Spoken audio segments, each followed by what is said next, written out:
Welcome back to our JH TV channel. ఎవరైతే మన యొక్క ఛానల్ని మొదటిసారిగా చూస్తున్నారో మన యొక్క ఛానల్ని సబ్స్క్రైబ్ చేసుకోండి. ఈరోజు వీడియోలో భాగంగా పాన్ ఇండియా రేంజ్లో రిలీజ్ అయినటువంటి చావా మూవీ ఫిబ్రవరి 14 రిలీజ్ అయ్యి ఎంతో అప్రతిహాసంగా దూసుకుపోతూ ఎట్టకేలకు తెలుగులో రిలీజ్కి సిద్ధమయ్యి నిన్న మార్చి 7వ తారీఖున రిలీజ్ కావడం జరిగింది. ఈ మూవీ ఎంత అంచనాలతో అయితే వచ్చిందో అంతే అంచనాలని అందుకోగలిగిందా లేదా అనేటువంటిది మనం ఒకసారి పరిశీలిద్దాము. చూసినట్లయితే చావా దీంట్లో నటించినటువంటి నటీనటులను ఒకసారి పరిశీలించినట్లయితే విక్కీ కౌశల్, రష్మిక మందన్న, అక్షయ్ ఖన్నా, అశుతోష్ రాణా, దివ్యదత్త, వినీత్ కుమార్ సింగ్, డయానా పెంటి, సంతోష్ జువేకర్. నిర్మాత చూసినట్లయితే దినేష్ విజన్, దర్శకత్వం లక్ష్మణ్ ఉటేకర్, సంగీతం ఏఆర్ రెహమాన్, సినిమాటోగ్రఫీ వచ్చేసి సౌరభ్ గోస్వామి, ఎడిటర్ మనీష్ ప్రధాన్. తెలుగు రిలీజ్లో గీతా ఆర్ట్ ప్రొడక్షన్ వాళ్ళు రిలీజ్ చేయడం జరిగింది. ఈ యొక్క మూవీ గురించి తెలుగులో ఎలా ఉంది, తెలుగు ప్రేక్షకులను ఎలా కనెక్ట్ అయింది అనేటువంటిది ఒకసారి మనం పరిశీలించినట్లయితే ఫిబ్రవరి 14న కేవలం హిందీ భాషలోనే మాత్రమే రిలీజ్ అయిన ఈ చిత్రం దేశవ్యాప్తంగా సంచలనం సృష్టించింది. ఓ మోస్తారు అంచనాలతో రిలీజ్ అయ్యి రికార్డు స్థాయిలో కలెక్షన్లు రాబట్టింది. ఈ సినిమాను తెలుగులోనూ రిలీజ్ చేస్తే బాగుంటుంది అనేటువంటి తలంపుతోటి ఎట్టికేగలకు గీతా ఆర్ట్స్ డిస్ట్రిబ్యూషన్ వాళ్ళు ఈ సినిమాను పెద్ద మొత్తంతో చేజిక్కించుకొని మార్చి 7వ తారీఖున రిలీజ్ చేసి వాళ్ళ యొక్క తెలుగు ప్రేక్షకుల యొక్క రెస్పాన్స్ గురించి మరియు వాళ్ళ యొక్క రివ్యూ గురించి చాలా వేయికలతో ఎదురుచూశారు. తీరా సినిమా రిలీజ్ అయిన తర్వాత సినిమా ఎట్లా ఉంది, ఏమిటి, తెలుగు ప్రేక్షకులు ఆదరిస్తున్నారా లేదా అనేటువంటిది ఒకసారి మనం పరిశీలించినట్లయితే దీంట్లో అసలు చావా మూవీలో కథ ఏంటి అనేటువంటిది చూసినట్లయితే ఛత్రపతి శివాజీ మరణంతో మరాఠా సామ్రాజ్యం బలహీనపడిందని, ఇక ఆ రాజ్యాన్ని సులభంగా ఆక్రమించుకోవచ్చని భావిస్తాడు మొఘల్ చక్రవర్తి ఔరంగజేబు క్యారెక్టర్ నటించినటువంటి అక్షయ్ ఖన్నా. అతని ఆశకు అడ్డుకట్ట వేస్తూ బరిలోకి దిగుతాడు శివాజీ పుత్రుడు సంభాజీ మహారాజ్, ఆయనే విక్కీ కౌశల్. మొఘల్ చక్రవర్తుల కోశాగారంపై దాడి చేస్తాడు. ఈ విషయం ఔరంగజేబు వరకు చేరుతుంది. దీంతో సంభాజీని అంతం చేసేందుకు తానే రంగంలోకి దిగుతాడు. పెద్ద ఎత్తున సైన్యంతో దక్కన ప్రాంతానికి బయలుదేరుతాడు. కేవలం 25,000 మంది సైన్యంతో మాత్రమే ఉన్నటువంటి సంభాజీ ఔరంగజేబును ఎలా ఎదుర్కొన్నాడు, యుద్ధంలో అతనికి తోడుగా నిలిచిందెవరు, వెన్నుపోటు పొడిచిందెవరు, స్వరాజ్యం కోసం ఆయన చేసినటువంటి పోరాటం ఏంటి అనేటువంటిదే ఈ యొక్క కథ. అసలుకి ఈ కథ ఎలా ఉంది, ఎలా నెరేషన్ జరిగింది అనేటువంటిది ఒకసారి మనం పరిశీలించినట్లయితే చావా అనేది మరాఠా రాజు సంభాజీకి సంబంధించినటువంటి చరిత్ర. అది ఉన్నట్లుగా చూపించాలి, లేకపోతే మార్పులు చేస్తే చరిత్రకారులు విమర్శిస్తారు. అలా అని ఆసక్తికరంగా చూపించకపోతే ప్రేక్షకులు మెచ్చరు. ఈ రెండింటినీ బ్యాలెన్స్ చేస్తూ దర్శకుడు లక్ష్మణ్ ఉటేకర్ చావాని తెరకెక్కించాడు.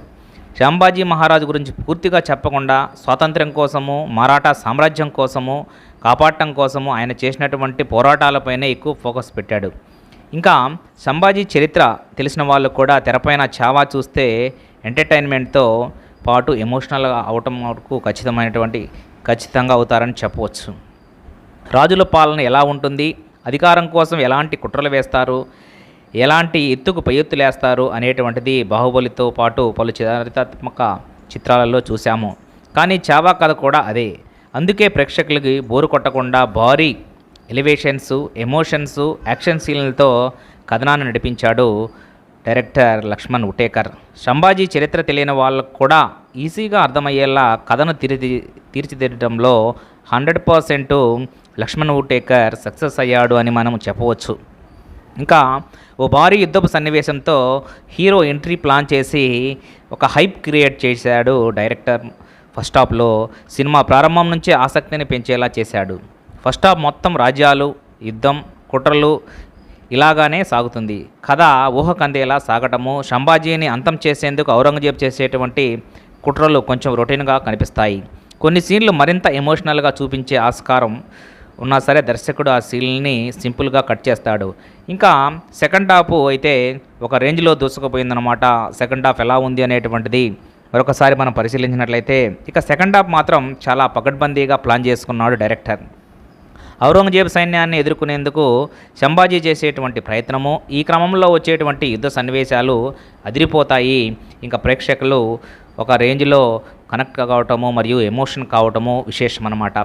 సంగమేశ్వరంలో ఉన్నటువంటి సంభాజీపై మొఘల్ సైన్యం దాడి చేసేటువంటి సీన్లు, వారిని ఎదుర్కొనేందుకు సంభాజీ చేసేటువంటి పోరాట ఘట్టాలు ప్రేక్షకునికి గూసుగంస్ తెప్పిస్తాయి.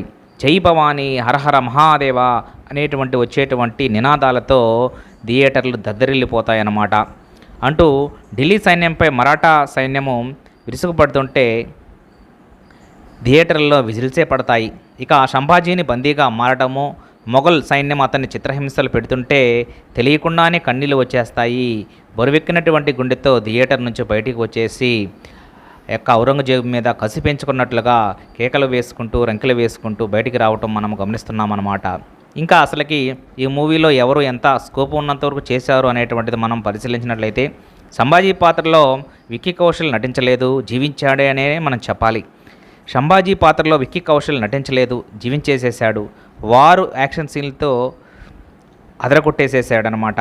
క్లైమాక్స్ నట విశ్వరూపం చూపించాడు. ఔరంగజేబుకు అక్షయ్ ఖన్నా అద్భుతంగా నటించాడు. సంభాజీ భార్య యేసుబాయ్ భోంస్లే, రష్మిక మందన ఇద్దరు వారి యొక్క పాత్రలకు 100% న్యాయం చేశారు. ఇంకా మిగిలిన వాళ్ళు తమ పరిధి మేరకు నటించారు. సాంకేతికంగా సినిమా చాలా బాగుంది. ఏఆర్ రెహమాన్ సంగీతము అద్భుతమైనటువంటి సినిమాతో మరో plus point. Saurabh Goswami cinematography సినిమాని ఒక రేంజ్కి దూసుకెళ్ళిందనమాట. నిర్మాణ విలువలు ఈ సినిమా స్థాయికి తగ్గట్లుగా ఉండటం వల్ల సినిమా తెలుగు ప్రేక్షకుల్ని 100% కనెక్ట్ అయ్యింది అని చెప్పవచ్చు. ఏది ఏమైనా సరే ఇంతటి ఘన విజయానికి సాధించడంలో మొదట మెట్టు సక్సెస్ సాధించినటువంటి ఈ యొక్క చావా మూవీ మరింత అప్రతహాసంగా ముందుకు దూసుకెళ్లాలని, హిందూ రాజు అయినటువంటి సంభాజీ మహారాజు యొక్క చరిత్ర అందరికీ తెలియాలని మనస్ఫూర్తిగా కోరుకుంటూ ఈ వీడియో కానీ మీకు నచ్చినట్లయితే లైక్ చేయండి, షేర్ చేయండి, సబ్స్క్రైబ్ చేయండి. తప్పనిసరిగా మర్చిపోకుండా లైక్ చేయండి. Thank you one and all.